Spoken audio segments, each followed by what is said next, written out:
Hello and welcome to the Inside Track.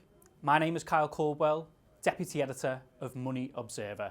Today I'm joined by William Meaden, Fund Manager of the JP Morgan Claverhouse Investment Trust. So William, to start off with, I was hoping you could talk about the outlook for UK dividends. It seems at the moment there's quite a lot of high yielding shares in the market and quite a lot of low yielding as well, but not that much in the middle. Is that a fair assessment? I think that is a fair assessment. UK dividends are slowing in terms of their growth, and in fact we're seeing some even big blue chip companies like Vodafone cut their dividend. They just done a 40% cut. Marks and Spencer's just cut their dividend, but other dividends that are on offer look very attractive. So Legal & General yielding more than 6% and growing at about 4 or 5% per annum. And then, as you say, there are some very low yielding shares, but they have good growth prospects, hopefully. So it's a real stock pickers market. The overall UK market is yielding just over 4% prospective, which is quite handsome compared to, say, 10-year gilts yielding less than 100 basis points. But you really have to be in the right stocks, and sometimes a high yield can be an indication of risk. So Centrica at the moment yielding some 8 or 9%, I think is a very risky share to be in if you're buying it just for its dividend, whereas Legal & General yielding 6.5% I think is much more secure.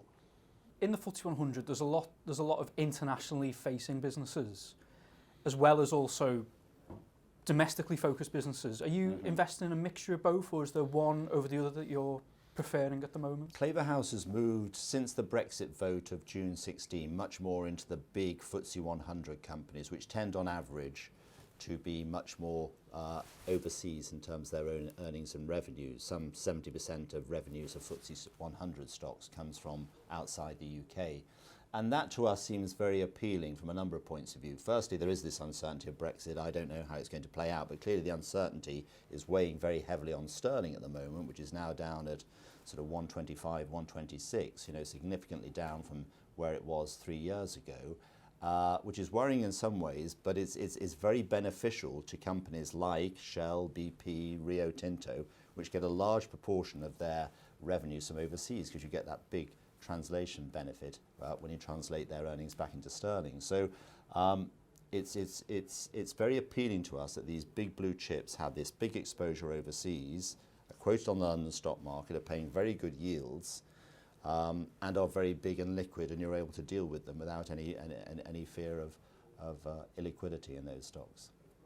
When investors assess the sustainability of a dividend share, there's various metrics that can be employed. Is there one in particular that you hold more store over compared to the rest? The dividends get paid out of cash, and so it's really important to look at the balance sheet of a company when assessing whether it's dividend safe, looking at the cash flow that the company generates each year, because ultimately if a company doesn't generate cash, it isn't going to be able to pay the dividend, or if it pays the dividend, it's going to have to borrow money to do it, and that makes that company very risky, which is where stocks, for example, like Centrica and Vodafone and Marks and Spencer's got to. They had too much debt on the balance sheet.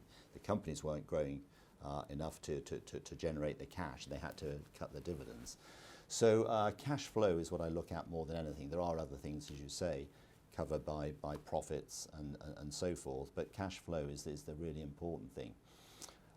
But what I would say is if you invest in an investment trust structure like Claverhouse, which has those trusts like Claverhouse that have really good reserves, money that's been tucked away in the good times for the inevitable bad times that come along, and maybe we're there with dividend growing, slowing quite rapidly this year, you have this wonderful buffer of reserves to draw upon in the more difficult times to keep that dividend growth going for shareholders of your investment trust. And that I think is very appealing for shareholders who require income.